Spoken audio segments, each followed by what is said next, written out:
Bonsoir à tous et à toutes. Bienvenue sur RDI Guyane. Vous êtes en direct des studios d'RDI à Rémy-Montjoly. On est dans Soif de Sport ce soir. Au programme, une actualité assez riche. On va parler course d'orientation avec une école. Le professeur est là et les élèves aussi sont dans le studio. On sera en direct du Saint-Laurent-du-Maroni avec Guillaume Pagès. On va parler rugby, Coupe de Guyane ce week-end. Oui, c'était la Coupe de Guyane. Marc, bonsoir, comment ça va? Oui, bonsoir Jean-Marc. Voilà, des enseignements chez les U17, chez les seniors masculins, seniors féminines. Donc, on va parler de tout ça en direct de Saint-Laurent en début d'émission. On attend aussi Myron Stani. On va parler VTT, bien sûr, vélo, dans nos studios ce soir au programme dans Soif de Sport. Bonsoir Guillaume Pagès. Allô? Pas encore Jean-Marc. Pas encore. Donc, je te laisse juste présenter tes invités, puis le temps qu'on ait Guillaume Pagès. Alors, monsieur le professeur... Oui, bonjour. Bonjour, bonsoir. Bonsoir. Alors, le collège... Le collège Saint-Pierre à Matoury. À Matoury. Plus précisément à Cognos-la-Mirande. À Cognos-la-Mirande. Alors, qui sont ces élèves qui vous accompagnent? Ils sont de quelle classe? Donc là, les 4 élèves qui m'accompagnent donc, sont en 5e pour les 3 filles, en 4e pour Juliane. Qui c'est Juliane? D'accord, en 4e, ok. Donc, ces 4 élèves ont participé au championnat académique de course d'orientation il y a de ça 3 semaines. Là, voilà. Ils ont tous les 4 gagné dans leur catégorie, donc les 3 filles dans la catégorie Benjamin. Comment? C'est une course d'orientation en individuel? C'est une course d'orientation en collectif. En collectif? C'est ça. Voilà. Et les autres élèves qui font partie, ils étaient au nombre de combien? Donc, c'est 2 équipes de 3. Donc, les filles ont gagné chez les Benjamins et Juliane était dans une équipe de 3 qui a gagné chez les Minimes. Comment se prépare, pour les auditeurs qui nous écoutent, une course d'orientation? Et qu'est-ce que c'est une course d'orientation? Donc, la course d'orientation, c'est une activité de pleine nature qui est en train de se développer à une vitesse assez importante au niveau scolaire en France, puisque c'est une activité qui nécessite des ressources cognitives, puisqu'il y a de la lecture de cartes, et des ressources motrices, puisque c'est un déplacement le plus rapide possible. Donc, c'est une activité où, à l'aide d'une carte, il faut pouvoir valider des checkpoints le plus rapidement possible. On va parler des noms techniques, le checkpoint. Donc, c'est ce qu'on a, plus précisément, c'est des balises. Donc, c'est des points de passage obligatoires qui sont indiqués sur la carte. Et donc, l'élève doit le valider, donc soit de manière électronique, mais c'est du matériel qui coûte assez cher, soit de manière manuelle, avec des poinçons qui font des traces sur la feuille dont dispose l'élève. Bon, comment est-ce qu'un collège de la Guyane peut participer à une course d'orientation en métropole? C'est dans le cadre du championnat de France, d'un championnat de région? Comment est-ce que ça se passe? Donc, c'est un projet qui est en place au niveau de l'UXEL. L'UXEL, c'est ce qui gère le sport scolaire au niveau du privé, au niveau national. Donc, pas l'UNSS. Hein? C'est pas l'UNSS, voilà. C'est le versant privé. C'est la version privée. Voilà, c'est ça. Et donc, c'est un projet qui est en place depuis longtemps, mais c'était compliqué de pouvoir rassembler suffisamment d'élèves au niveau académique pour avoir un championnat vraiment intéressant et qui puisse permettre de qualifier des élèves. Ça fait 2 ans, donc on a un championnat où il y a eu 3 établissements de représentés l'année dernière, 5 cette année. Donc, on a fait le choix chaque année de qualifier l'équipe qui l'on estime a le plus de possibilités de faire quelque chose sur le championnat de France. Donc là, c'était il y a 3 semaines, donc c'est les filles qu'on a choisi de qualifier. Les garçons seront qualifiés en fonction de la recherche de financement, si on obtient assez de financement. Et puis donc, après, c'est parti. Mais comment est-ce que ça se prépare? Comment vous les préparez ici? Qui les donne les indications, justement, pour bien se comporter en équipe, pour avoir les bons réflexes? Donc, c'est une activité qu'on prépare durant le cours de PS dans un premier temps. En fait, c'est une activité qui est programmée depuis 2 ans sur l'ensemble des classes au Collège Saint-Pierre. Suite à ça, il y a des élèves qui ont un peu plus de motivation pour l'activité, à qui l'activité plaît. Et dans ce cas-là, dans le cadre de l'association sportive, donc le mercredi après-midi, on propose des entraînements supplémentaires afin de préparer le championnat académique et maintenant le championnat de France pour ces élèves. Alors, championnat de France, il y a 3 semaines, ils ont gagné dans leur catégorie. Championnat académique. Championnat académique, qui leur donne une ouverture sur les championnats de France. C'est ça. C'est ça. Ça va se dérouler quand? Donc, les championnats de France, ils se déroulent le 5, le 6 et le 7 mai, à côté de Grenoble, dans les Alpes. 2020, là? Ça, 2020. Et comment ça se prépare, alors? Là, ça se prépare. Presque tous les mercredis, on va être donc dans la forêt de Vidal avec différents parcours, différents exercices de travail sur la boussole, par exemple. L'utilisation un peu plus précise de la carte. Les groupes seront accompagnés d'adultes ou seulement un professeur? Comment est-ce que ça se passe dans la forêt de Vidal? Dans la forêt, je suis le seul qui les accompagne. Et puis, donc, les enfants sont. Il y aura du travail de groupe, mais aussi du travail individuel. Par moment, ils sont amenés à se déplacer de manière. Est-ce qu'il y a un état des lieux qui est fait au préalable dans la forêt avant de pouvoir préparer la séance? Donc, il y a une carte qui a été faite au niveau de la forêt de Vidal, et d'ailleurs qui n'est pas la seule, puisqu'il y en a une aussi à Montabo, par un enseignant. Et la carte, on la réactualise. Moi, je l'ai réactualisée là, pour le championnat académique début janvier. Donc ça permet d'avoir une carte assez précise puisque la forêt en Guyane, elle bouge assez rapidement, donc les chemins sont plus forcément visibles, il y a des chablis qui sont tombés. Donc oui, il y a une réactualisation de la carte qui est faite assez régulièrement. Comment tu t'appelles? Alors, comment tu en es venu à la course d'orientation? Tu aimes ça? Comment est-ce que tu partages ça avec ton équipe? La course d'orientation? Comment est-ce que ça se passe avec les autres copains ou copines du groupe? Comment est-ce que ça se prépare? Juste, Jean-Marc, pour faire patienter Guillaume qui est en ligne, Guillaume, on est en train de finir UniTV ou on passe à toi tout de suite après? Oui, c'est ça. Ok, à tout de suite.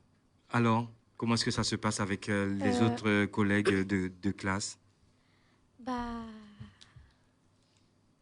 C'est difficile? Comment est-ce que tu t'amuses? Comment est-ce que tu parles dans le groupe? Elle arrive pas. Elle est un peu figée. Alors moi, ce que je voudrais savoir, c'est cette course d'orientation dans cette forêt de France, finalement, est-ce qu'il y a vraiment, comment dire, est-ce que ça se passe de la même façon en Guyane, dans cette orientation de la forêt? Est-ce que finalement, comment s'entraîner et quelle différence il y a dans une orientation en forêt en métropole ou en Guyane? La symbolique de la carte est exactement la même, donc c'est des normes internationales. Donc la carte est dessinée avec des symboles, et quel que soit l'endroit où on est, si on est en course d'orientation, ça sera exactement le même. Mais il n'existe pas de carte de forêt de Guyane, par exemple. Ça existe? Si, on a une carte. Il y a une carte qui a été faite de la forêt de Vidal, par exemple. Donc c'est des cartes assez précises qui sont sur des superficies pas très très grandes, puisque sinon le déplacement ne sera pas précis. Mais si, il y a une carte qui a été faite. Et on arrive à avoir des repères avec la luminosité, avec l'atmosphère de la forêt, l'hostilité de la forêt. Comment est-ce que les enfants, justement... se repérer par rapport à des points de contrôle qui vont être donc les croisements de chemin, par exemple, les souches. S'il y a un arbre qui est remarquable, par exemple, un arbre qui va être dans la forêt qui va être différent de ceux qui sont autour de lui. Et ça va être des éléments comme ça. S'il y a quelque chose qui a été construit par l'homme, ça va être plusieurs éléments comme ça que les enfants vont devoir repérer dans la forêt. On peut passer avec Guillaume on revient sur la course d'orientation. Tout à fait. Allez, bonsoir Guillaume. Bonsoir. Comment ça va depuis ce week-end de rugby passé à Cayenne? Ça va, content, reposé. Alors, donc, Guillaume Pagès. Hein, Guillaume Pagès, entraîneur du Cosma Rugby, donc des U17, U17, U19, des jeunes, de l'équipe senior masculin et de l'équipe senior féminine. Donc, l'équipe senior, c'est Joseph Pinto qui n'était pas là, qui était au Stade de France, mais c'est aussi lui qui est entraîneur de senior. Voilà. Donc, si vous êtes sur Facebook, vous pouvez voir les images justement d'un des matchs. Donc, c'est le match des jeunes là, en ce moment. Ce qu'on peut voir avec Vincent qui arbitre ce match. Comment est-ce que ça s'est passé sur ces 3 finales? Vous en avez gagné 2 sur 3. 2. Oui. Alors, comment est-ce que ça s'est passé? La difficulté, c'était sur le match féminin. Est-ce que c'était pas trop prenant, justement, de passer toute une journée à coacher les 3 équipes? Ça a été prenant. Le troisième match, donc c'est les filles, mais c'est pas une excuse. Car les filles de Cayenne, ça fait 3 ans qu'elles bossent et ce qu'elles ont fait samedi était vraiment très bien. On voyait que c'est structuré et qu'elles payent un peu leur travail fourni depuis quelques années, quoi. Mais l'état d'esprit était parfait.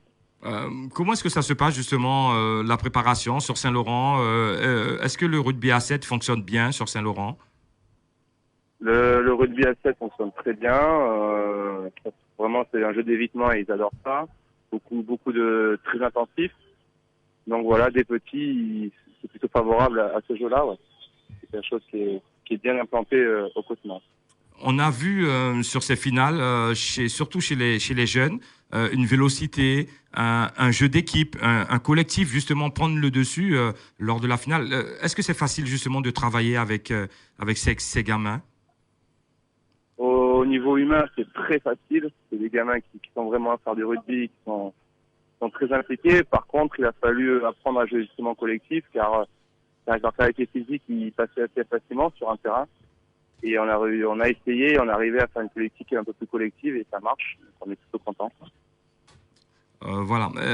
Et Guillaume, depuis combien de temps existe cette section rugby au COSMA? Parce qu'on rappelle que le COSMA est multisport, hein, multidiscipline. D'un point de vue historique, je suis pas au point. Moi, ça fait 2 ans que je suis là. D'accord. Je sais que c'est un club qui est très ancien. Ah, il est très ancien, d'accord. Je pensais que c'était. Ok, je pensais que c'était assez récent comme discipline au COSMA, le rugby. Ah si, c'est un club qui est assez ancien. Hein. Qui a bien 30 ou 40 ans, mais alors au niveau historique, je sais pas. Non, au niveau du COSMA, mais je parle au niveau de la section rugby, le fait qu'on fasse du rugby à Saint-Laurent. Ah oui, ça fait un moment, parce qu'avant d'être le COSMA Rugby, c'était un autre nom, c'était que le rugby, et après il y a eu une refonte avec le COSMA général. D'accord. Il me semble que dans les années 2010, où ça a été mis comme ça. D'accord. Guillaume, justement, on a passé l'après-midi avec RD à vraiment regarder ces matchs. Est-ce que justement dans l'objectif de ce club, c'est de pouvoir proposer à des joueurs justement de partir très jeunes? On sait qu'il y a des partenariats, des conventions entre des clubs comme Agen, des clubs de top 14 avec le comité. Est-ce que dans l'objectif, c'est pouvoir faire partir certains joueurs et joueuses? Le comité travaille énormément là-dessus, à l'IFAS, avec Ludovic et je me rappelle plus son prénom, et Mehdi. Et donc l'IFAS a été créé, on travaille en partenariat avec eux, on discute, on propose des jeunes, et c'est eux qui gèrent tout ce qui est avec le CTT, Conseil technique régional, qui gèrent des départs et des sélections en métropole. J'ai la sélection jeune et après on discute avec eux et c'est eux qui après avisent la suite. On a vu la difficulté de l'équipement sportif. Est-ce que vous pensez que sur un terrain de meilleure qualité, il y aurait eu justement un jeu meilleur aussi, plus rapide encore que ce que l'on a vu à Suzini? Disons que c'est sur l'année. Même nous, à Saint-Laurent, on a un stade avec peu d'éclairage, un stade qui est quand même vraiment de mauvaise qualité. Et c'est vrai que s'entraîner, c'est dur. Au niveau des terrains, c'est vrai qu'en Guyane, on pourrait avoir mieux. Et même sur le plan humain, chaque club, il manque des éducateurs, il manque des bénévoles, il manque des gens qui s'investissent, histoire qu'on puisse encore développer encore plus le rugby, quoi. C'est vraiment quelque chose que, quand on parle avec les éducateurs, soit au COSMA, à Cayenne, au Tigre, ou à Kourou, on manque d'éducateurs et bénévoles. Pour revenir sur cette Coupe de Guyane, remportée donc chez les hommes et aussi chez les jeunes garçons, c'est quand même une satisfaction d'avoir gagné 2 matchs sur 3 pour le COSMA. Oui. C'est-à-dire qu'en senior, ça fait 25 ans sans titre, donc les seniors étaient vraiment contents. 25 ans, c'est long. Chez 25 ans qu'il n'avait pas remporté, c'est ça? Il y a pas mal d'années que le COSMA gagne les titres. 25 ans que le COSMA n'avait pas remporté le titre? En senior. Oui. D'accord. Donc c'est une grande satisfaction chez les hommes. Qu'est-ce qu'on peut dire justement sur l'équipe féminine? On sait que le rugby se développe beaucoup au niveau féminin sur l'Hexagone et en Guyane et au niveau du COSMA. Comment est-ce que ça se passe, le rugby féminin? De ce que j'ai su, je pense que la Guyane a été plutôt en avance sur les filles, notamment à 7. Il y a eu du gros boulot qui a été fait par tous les clubs et par les CPC, les sélectionneurs. Donc le rugby s'est vite développé. Le COSMA a souvent dominé ces dernières années les coupes et le championnat. Le Stade Cayennais s'est vraiment mis au boulot et il fait un travail extraordinaire, donc ils ont rattrapé trop tard et ils sont en train de le dépasser. Et nous, on est en train de digérer une ancienne génération qui part et une nouvelle qui arrive. Donc voilà, c'est à nous de retravailler, de faire la transition et de bosser comme on fait le Stade Cayennais depuis des années. On voit le nombre de jeunes qui sont autour des terrains. Il manque quand même quelques clubs pour avoir une meilleure concurrence. Oui, il me semble que chaque année, il n'y a jamais tous les clubs qui ont tous les effectifs. Kourou est en difficulté, mais en train de se remonter avec des gens sérieux. Et le Tigre, pareil, ils ont qu'une équipe senior, mais on sait que on a besoin d'avoir des matchs, on a besoin d'avoir des confrontations, on a besoin d'avoir de la compétitivité et on l'a pas encore dans toutes les catégories. Chaque année, il y a toujours un club qui a du mal à avoir une catégorie, toutes les catégories bien pleines et qui est compétitive. Le public a répondu présent. Par contre, il y a du monde qui vient voir le rugby. Est-ce que justement c'est une satisfaction? Moi, je pense que c'est une extraordinaire vitrine samedi. A été organisée par les Jeux Bagages qui ont su mettre une ambiance rugby, qui ont su faire une organisation qui était parfaite. Et je pense qu'il y aura des répercussions dans tous les clubs. On voit ce qui s'est passé, les jeunes vont venir, les moins jeunes, ils vont dire ouais quand même le rugby c'est aussi du sport, c'est une ambiance, tout le monde à la fin se parle, rigole et je pense que c'est une très belle vitrine qui s'est passée samedi. C'est des belles finales. Vous avez parlé tout à l'heure, Guillaume Pagès, justement de l'encadrement technique.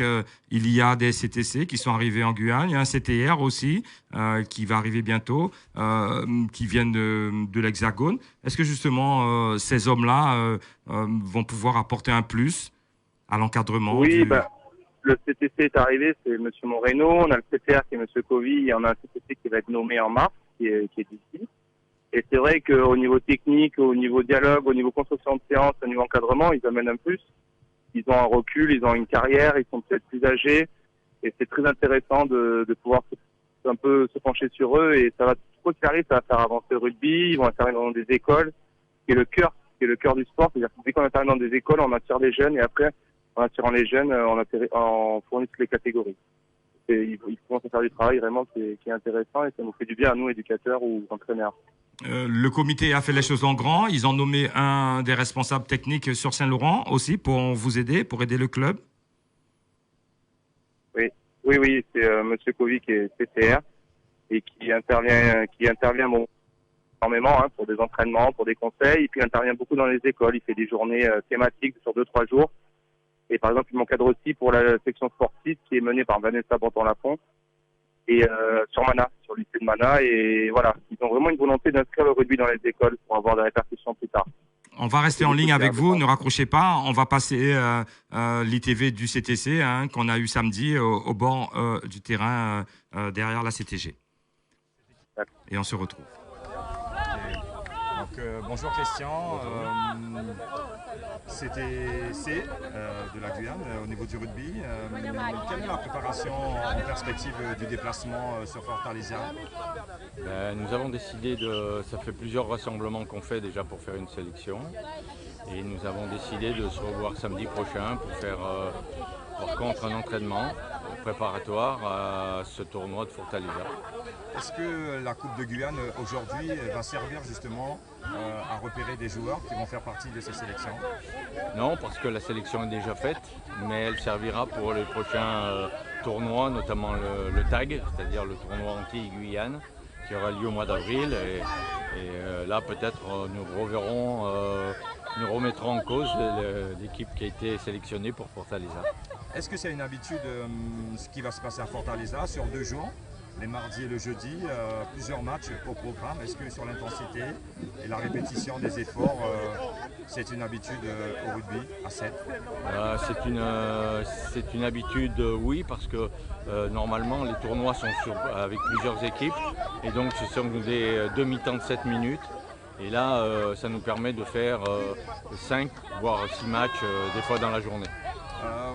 Sur la préparation ici en Guyane, comment est-ce qu'elle va se dérouler jusqu'au départ? Là, la préparation elle va se dérouler, comme on l'a dit, samedi prochain, un rassemblement. Et on repartira donc la semaine d'après, le dimanche, pour une semaine à Fortaleza. Merci beaucoup Christian. On se retrouve pour la suite de ce tournoi et on vous souhaite un très beau tournoi. Merci beaucoup. Guillaume, vous êtes là Guillaume? Allô? Oui. Donc oui. Guillaume, vous faites partie aussi du déplacement à partir du 23 février au 1er mars à Fortaleza pour un tournoi international féminin, senior et masculin. Comment justement est-ce que vous voyez l'importation du rugby guyanais vers le Brésil? C'est une première. C'est une bonne chose parce qu'en plus l'Amérique du Sud est quand même axée sur le rugby à 15 mais aussi sur le rugby à 7. Et ça met un peu d'appétit, ça met encore en avant le rugby guyanais, quoi. Donc je trouve ça que c'est vraiment très intéressant. Et puis ça met une expérience pour plusieurs joueuses et joueurs seniors qui peut-être vont le rendre dans quelques temps sur les jeunes et qui vont s'investir dans les clubs. C'est plutôt intéressant et il n'y a que du bonus à ce tournoi Fortaleza. Est-ce que dans le futur, justement, les compétitions CONCACAF, CONMEBOL, les compétitions sud-américaines, une sélection de Guyane pourrait justement y participer fréquemment comme les Yanadoko au niveau du foot? Malheureusement, je suis pas apte à faire ça. C'est le boulot du comité. Après, c'est à nous de faire les effectifs le plus compétitifs possible, de sortir un maximum de joueurs. Et après, ça sera à eux d'aviser et de voir. On n'est pas plus de la politique ou de la gestion que moi, en tant qu'éducateur, je ne peux pas répondre.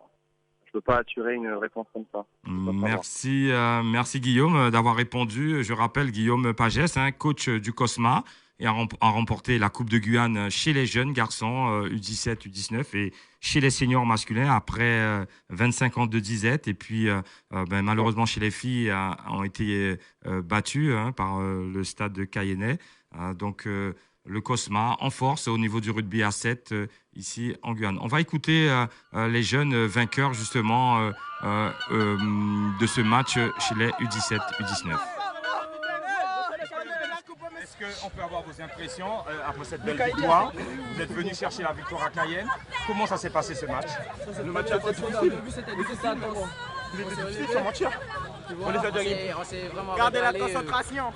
C'était vraiment bien au début. Et qu'est-ce qui a fait la différence? Qu'est-ce qui vous a apporté le coach sur ce match? On vous a vu le collectif. Il nous a beaucoup apporté. Les conseils, tout et tout.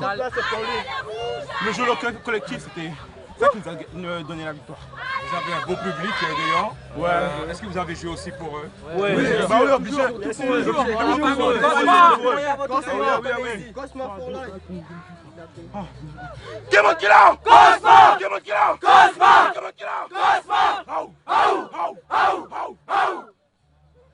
Voilà, c'était les jeunes qui ont remporté le premier match pour le COSMA, cette Coupe de Guyane. Voilà, et juste à côté, le coach Guillaume Pagès en casquette bleue. Pour ceux qui nous regardent sur Facebook, bien sûr, ou ceux qui nous écoutent à la radio sur 105.1 à Cayenne et 88.4 à Kourou.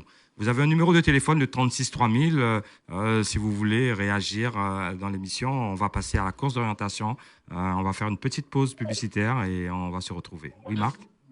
Merci beaucoup, Guillaume Pagès, en direct de Saint-Laurent. Merci et bonne continuation. Et bonne préparation en vue de ce déplacement à Fortaleza. Très bien. Je vous remercie. Je vous remercie. Bonne soirée sur Saint-Laurent. On se retrouve juste après la page de pub. Retrouvez dans un instant Jean-Marc Fahm et son équipe. Soif de sport. Vous écoutez RDI. Attention, la C3 recherchée est grise avec le toit rouge. Capitaine, j'ai une C3 rouge avec le toit noir en visu à Kourou. Et moi une C3 blanche avec le toit rouge à Saint-Laurent. J'intercepte. Négatif, grise avec le toit rouge. Capitaine, une C3 bleue avec le toit blanc qui vient d'entrer dans Cayenne. Décidément, on en voit partout. Normal, quand on est numéro 1 des ventes en Guyane. L'euro, on fait quoi? On va l'essayer. Ok, bien reçu. Citroën C3 avec 36 combinaisons de personnalisation. On aurait pu faire une C3, mais on a préféré en faire 36. À partir de 288 € par mois, tout compris, seulement. Citroën. Voir conditions chez Citroën Somasco à Cayenne, Kourou et Saint-Laurent. Nous sommes de retour dans Soif de sport sur RDI Guyane. On parle course d'orientation après le rugby. On va continuer à décortiquer un peu ce collège qui va participer, qui s'est qualifié pour les championnats de France. Ils ont gagné tout championnat académique et là, on va revenir sur cette course d'orientation en forêt. Ça va se passer où au mois de mai, de juin, c'est ça? Au mois de mai, c'est début mai, ça se passe à Chichiliane. C'est à 1 heure au sud-est de Grenoble. De Grenoble. Et à 2 heures au sud-est de Lyon. Il y a des montagnes là par là. Ouais, ça va être un environnement assez différent de ce à quoi ils ont l'habitude ici. Apparemment, c'est beaucoup de rochers et très très vallonné. Donc vous disiez que vous vous entraîniez du côté de Vidal, par exemple, parce que là, il y avait déjà une carte au niveau de la forêt. C'est ça, donc on se fait les entraînements le mercredi après-midi à Vidal et les cours de PS donc, qui peuvent aussi servir comme entraînement à la course d'orientation, on les fait derrière la piscine Aquazonia à Maturi. Il y a un parc qui est cartographié et on fait les cours de PS là-bas en course d'orientation. Mais en dehors de la forêt de Vidal, est-ce qu'il existe beaucoup d'autres cartes de forêt en Guyane? Parce qu'en fait, a priori, c'est beaucoup de forêts vierges qui ne sont pas forcément répertoriées, connues. Est-ce que ça existe beaucoup ou Non, des cartographies type course d'orientation, on en a très très peu. On a une à Montabo aussi. Je ne l'ai jamais vu la carte. Je crois qu'il y en a une à la montagne des Singes à Kourou également. D'accord. Mais après, c'est très très faible par rapport à la grandeur de la forêt guyanaise. La quantité de cartes est très faible. Oui. Comment tu t'appelles? Je m'appelle Salomé. Salomé, alors comment ça se passe pour toi la course d'orientation en forêt? Est-ce que tu as peur d'être dans la forêt déjà? En saison des pluies, j'ai un peu peur de tomber sur un serpent, donc je croise les doigts pour ne pas en croiser. Pour le moment, j'en ai pas encore vu et j'espère ne pas en voir de sitôt. Bon, à part les serpents, comment est-ce que ça se passe? Tu as une carte en main, vous êtes ensemble. Comment est-ce que ça se décide, l'orientation qu'il faut prendre? Comment vous décidez entre vous? En général, on envoie au plus loin la plus endurante et après, on envoie celle qui a le plus de facilité à lire sur les cartes pour les balises les plus complexes. Et les autres y suivent, c'est ça? On est 3, donc en général, il y en a une qui va le plus haut, qui doit courir le plus. Après, les 2 autres, nous, on se répartit les zones avec des balises les plus complexes. Comment vous faites pour gagner, pour ne pas vous tromper justement en lisant la carte? Comment est-ce que ça se passe? Parce que vous ne connaissez pas les lieux, vous avez juste la carte comme chemin. On s'aide beaucoup, en tout cas, moi, je m'aide beaucoup des repères qui sont dans les virages, qui sont indiqués sur la carte. Je compte la légende également et je regarde aussi les intersections et les trucs, les bâtiments qui sont construits par l'homme. Alors, vous avez... ça s'est bien passé, ce championnat académique en France. Est-ce que les autres équipes ont été surpris de votre victoire, vous qui venez de la Guyane? En fait, nous, on n'est pas encore partis en métropole. C'était une équipe de garçons qui est partie en métropole. Une équipe de garçons, d'accord. On va reprendre la parole avec toi. Alors... Tu sais bien, comment est-ce que ça se passe alors pour toi, la course d'orientation? Qu'est-ce que tu aimes? J'aime surtout lire les cartes en fait. Voilà. Comment tu as la facilité de lire les cartes? Tu es toujours avec un bouquin? Comment est-ce que ça se passe? Comment tu arrives Depuis petite, j'ai appris à lire les cartes et quand on partait toujours en randonnée, mon père me filait toujours une carte et c'était toujours marrant. Et la forêt, justement, est-ce que toi, tu as peur de quelque chose dans la forêt? Pas du tout. Parce que je sais comment, par exemple, à quelques dangers réagir. Et après, il faut surtout savoir ne pas paniquer. Qu'est-ce qui fait que des jeunes comme vous se sont inscrits à une discipline comme celle-là, se repérer en forêt? Est-ce que c'est parce que... votre prof de PS vous a sollicité ou est-ce que c'est vous-même, vous êtes dit tiens, j'aimerais bien... Comment ça se passe? Alors, il y a eu les deux. Au départ, quand on a découvert la course d'orientation en cours de PS, ça nous a tout de suite plu. Et puis, voyant que le prof, on se débrouillait assez bien, il nous a proposé de participer au championnat de Guyane de course d'orientation. D'accord. Alors, comment ça vous est venu justement d'initier ce projet au sein de l'école? Avec vos collègues, vous en avez parlé en salle de prof. Comment est-ce que les autres professeurs accueillent ce projet? Donc, moi, je suis arrivé il y a 2 ans dans l'établissement. On ne faisait pas du tout de course d'orientation, mais c'était présent dans quasiment tous les établissements de Guyane. On était quasiment le seul qui n'en faisait pas du tout. Ah bon, dans tous les établissements de Guyane, il y a cette discipline-là? Il y a énormément d'établissements, par exemple. C'est dans le programme scolaire du sport? Oui, étant donné que c'est une activité qui est vraiment cognitive et motrice, c'est quelque chose qui, dans le milieu scolaire, se développe de plus en plus. Et actuellement, sur l'aire géographique de Maturi, Cayenne, Rémire, il y a tous les établissements qui font au moins un cycle de course d'orientation dans l'année. Pour justement le collectif, pour la symbiose, pour le partage, le lien entre les élèves, est-ce qu'il y a des entraînements où ils doivent rester ensemble ou en dehors de la classe, en dehors de vos activités normales? Nous, donc, on le fait dans le cadre de l'association sportive, puisque chaque collège a une association sportive. Donc, c'est des propositions d'activités en plus des cours de PS. Donc, ça qui est soutenu par le proviseur? Oui, c'est ça. Le proviseur est le président de l'association sportive, d'ailleurs, dans chaque établissement. Donc, ça peut être sur les temps du midi ou le mercredi après-midi, le plus souvent. Est-ce qu'il peut arriver que les élèves aillent justement passer une nuit ensemble en forêt, bivouac, encadrés d'adultes, de militaires ou autres? Est-ce que ça se passe comme ça ou pas du tout? Ça pourrait arriver, probablement. On ne l'a jamais fait.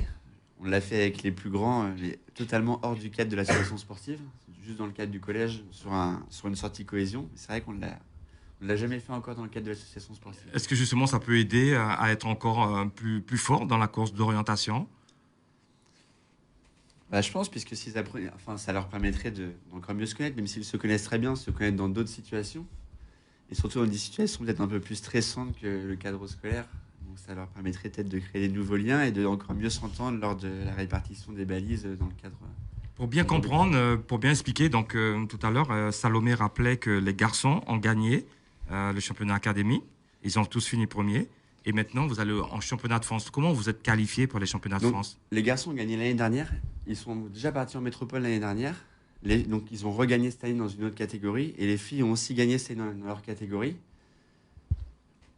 Vous pouvez répéter la question? Je me suis perdu. Comment est-ce que vous êtes qualifié pour les championnats de France?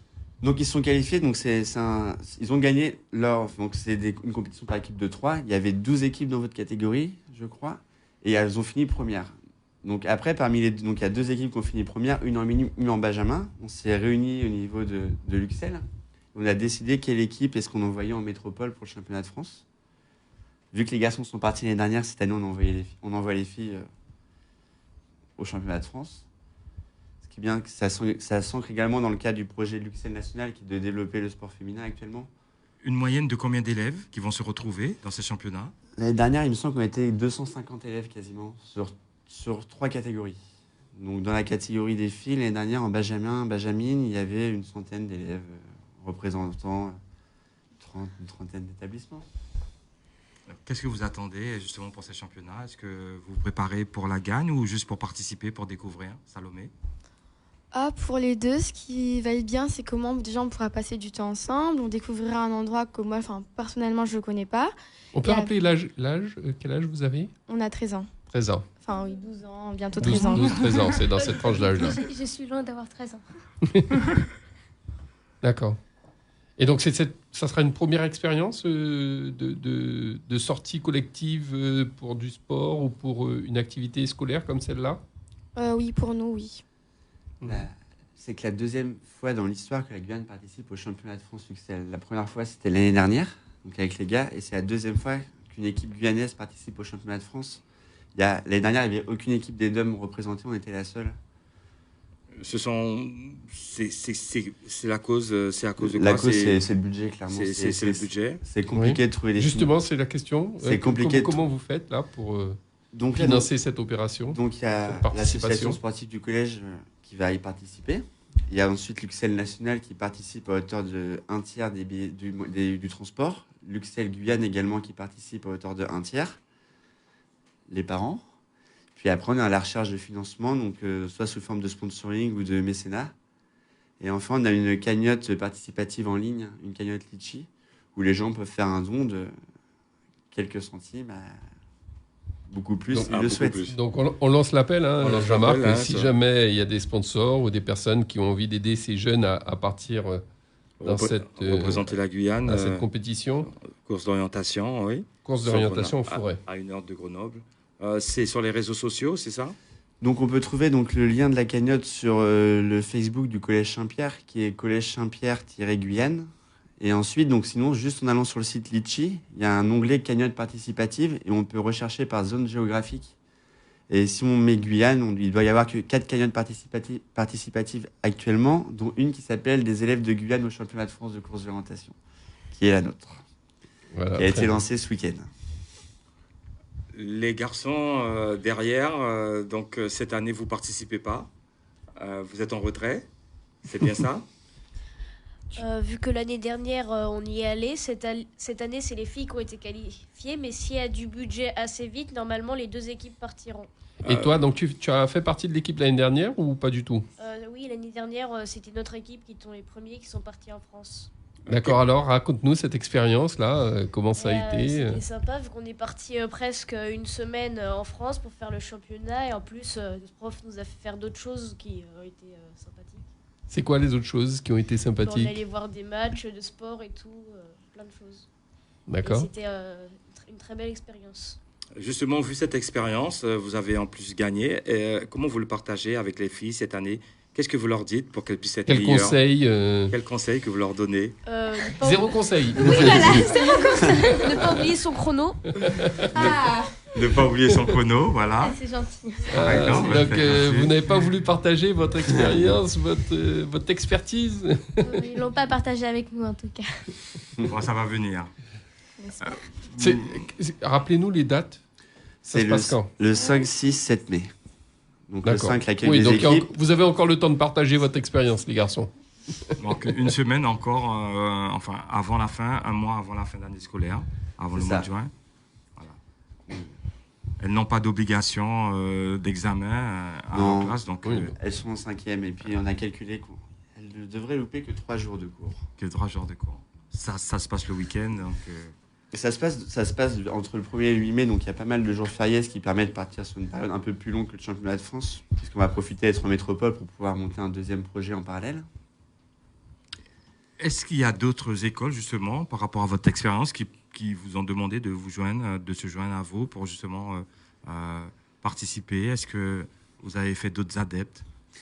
Cette année, on est quand même sur une augmentation assez importante, puisque l'année dernière, sur le championnat académique, on avait 31 élèves de 3 établissements, donc qui étaient l'Externat Saint-Joseph, Sainte-Thérèse à Rémière-Montjoly et Saint-Pierre à Mathury. Cette année, on était 5 établissements et 72 élèves. Donc on a plus de doublé le nombre. Et il y a Saint-Paul de Cacao qui s'est rajouté sur la compétition. Et Anne-Marie Javoué. Donc il y a de quoi faire déjà sur le championnat de Guyane? Il y a déjà de quoi faire, puis j'espère encore que ça grandira encore l'année prochaine. Je trouve qu'on est sur une activité qui est quand même importante, qui pourrait être importante en Guyane avec la taille de la forêt guyanaise. C'est dommage que ça ne soit pas un petit peu plus développé, je trouve. Sur Saint-Laurent aussi, il y a eu une course d'orientation. Donc sur Saint-Laurent, il y a un établissement privé qui ne s'est pas déplacé. Je ne sais pas s'ils en font du tout. On n'est pas du tout en contact. En tout cas, moi, je ne suis pas du tout en contact avec les enseignants du privé à Saint-Laurent-du-Maroni. Est-ce qu'il faudrait justement que ce soit l'Éducation nationale, les responsables, les inspectrices ou vraiment le responsable de l'Éducation nationale qui puisse prendre ce dossier en charge pour le développer? Je pense que c'est déjà le cas. Je pense que c'est vraiment une activité qu'on nous encourage à pratiquer, qu'on encourage tous les enseignants de PS à pratiquer, puisqu'elle est présente vraiment de manière très importante dans les concours pour devenir professeur de PS. Donc c'est une activité que tous les enseignants de PS ont été amenés à pratiquer et à enseigner normalement. Et ça, dès la 6e? Dès la 6e, oui. Gwenaël Frémondière, je reviens sur la question que je vous posais tout à l'heure, parce que vous disiez ça peut être important de connaître ce genre de technique pour pouvoir justement se repérer aussi ici en Guyane. Est-ce que finalement on apprend un certain nombre de techniques qui sont valables quelles que soient les forêts? Est-ce que en dehors des cartes, parce qu'on a bien compris qu'il fallait avoir des cartes pour pouvoir se repérer, mais imaginons qu'il n'y ait pas de cartes, que ce soit dans une forêt de métropole ou d'ici, est-ce que les techniques que vous apprenez peuvent permettre de mieux se repérer en forêt? Je pense que les techniques peuvent le permettre. En effet, on n'a pas encore vu la boussole, mais rien que sur l'utilisation de la boussole qu'on va voir prochainement. Le gros problème des forêts guyanaises pour l'utilisation de la boussole, c'est qu'elles sont très denses et du coup, elles sont difficilement pénétrables. On ne peut pas vraiment rentrer dedans. Bon, ça peut être risqué. Oui, bien sûr. Par rapport aux forêts de métropole. C'est pour ça qu'on ne l'a pas encore abordé, mais là, on va devoir l'aborder puisque sur le championnat de France, la boussole... Oui. Alors, effectivement, la boussole, là, ça marche quelle que soit la forêt. Mais par exemple, j'imagine pouvoir se repérer par rapport au soleil ou par rapport aux étoiles, justement, avec la Guyane, étant donné de la canopée et l'épaisseur la densité des arbres, c'est pas forcément les mêmes techniques, c'est ça que je veux dire. En effet, non, ça serait possible. C'est pas quelque chose qu'on a travaillé du tout pour l'instant. Ça serait possible. Il y a énormément de choses à travailler sur cette activité-là. Et c'est très très vaste. Ça va aussi bien la lecture de cartes que l'éducation à l'écologie. Donc, il y a tellement de choses à travailler que je pense que c'est un travail qu'il faudrait mettre sur plusieurs années en place. Donc, à développer la course d'orientation. On va remercier les filles, Salomé, et les garçons aussi, le professeur d'EPS, merci. Donc, rendez-vous au mois de mai à Grenoble, à 1h de Grenoble, un championnat de France, avec ces jeunes qui vont partir représenter la Guyane. Championnat de France de course d'orientation. On se retrouve juste après une pub, Marc. Ok, et puis on fera un petit point sur l'escrime. Sur l'escrime. On est allé voir samedi. Exactement.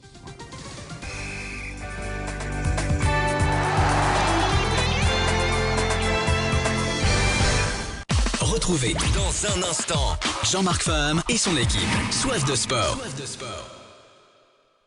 Vous écoutez RDI.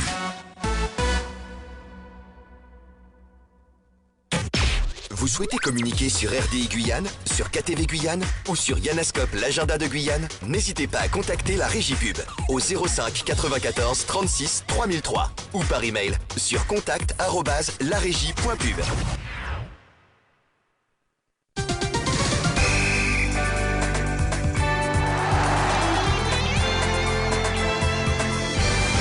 Nous sommes de retour dans Soif de Sport sur RDI Guyane, 105 points à Cayenne et 88.4 à Kourou. Un numéro de téléphone le 36 3000, la page Facebook RDI.Guyane. Un petit point avant d'écouter l'interview de la présidente de ce comité régional d'escrime de la Guyane.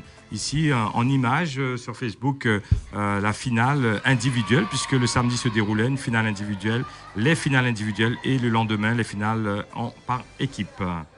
Donc là, pour ceux qui nous suivent sur Facebook, on peut voir le dernier touché de Maël, c'est ça ? C'est comme ça qu'il s'appelle, hein, il me semble. Et qui en tout cas a remporté sa... Voilà, qui est champion anti-Guyane. Donc 4 médailles d'or sur 6. On va écouter. Oui. Doué. Je remercie mon public, mes amis et ma famille. Ce sont des très bons supporters. Je suis fière de moi. Tu es fier de toi. Est-ce que tu t'attendais justement à faire les finales aujourd'hui du championnat anti-Guyane? Pas du tout. Pas du tout. J'étais très fatiguée au début, mais à la fin, ça s'est plutôt bien passé. Comment ça s'est passé, la préparation avant cette finale? Qui t'a préparé? Mon papa, il m'a beaucoup dit ce que je devais faire, beaucoup aidé, surtout dans les techniques. En poule, ça a été très difficile. Mais sinon, ça s'est bien passé. D'accord. Et maintenant, quelle sera la suite pour toi? De m'améliorer et de gagner toutes les compétitions suivantes anti-Guyane, jusqu'à aller peut-être aux Jeux Olympiques. D'accord. 4 médailles d'or sur 6 pour la Guyane. Oui. Donc c'est une belle récolte. Comment ça s'est passé demain? C'est par équipe. Est-ce que tu vas participer Bien sûr. Par équipe demain? Bien sûr. J'ai mes amis qui participent. Et comme je suis surclassée, oui. Nous étions avec un des vainqueurs, justement, en médaille d'or en individuel. Donc, sur la journée du samedi, pour vous communiquer, 4 médailles d'or sur 6 possibles, avec une médaille d'argent. Donc, 5e Guyanais médaille d'argent. Et sur cette compétition qui a eu lieu au hall des arts martiaux Lucie d'Écosse samedi et dimanche. Et puis, le dimanche, nous avons... pas encore reçu les résultats justement de cette compétition anti-Guyane d'escrime, Marc. On se retrouve jeudi pour une prochaine émission dans Soif de Sport. Merci de nous avoir suivis et merci monsieur. Merci à vous. Merci mademoiselle, merci. Bonne continuation. Ok, pour le départ en métropole pour cette course d'orientation. On va vous communiquer les autres résultats au fur et à mesure. Suivez le Facebook RDI Guyane, RDI.Guyane et ou 105 points à Cayenne sur nos fréquences. Merci et belle soirée à tous et à toutes.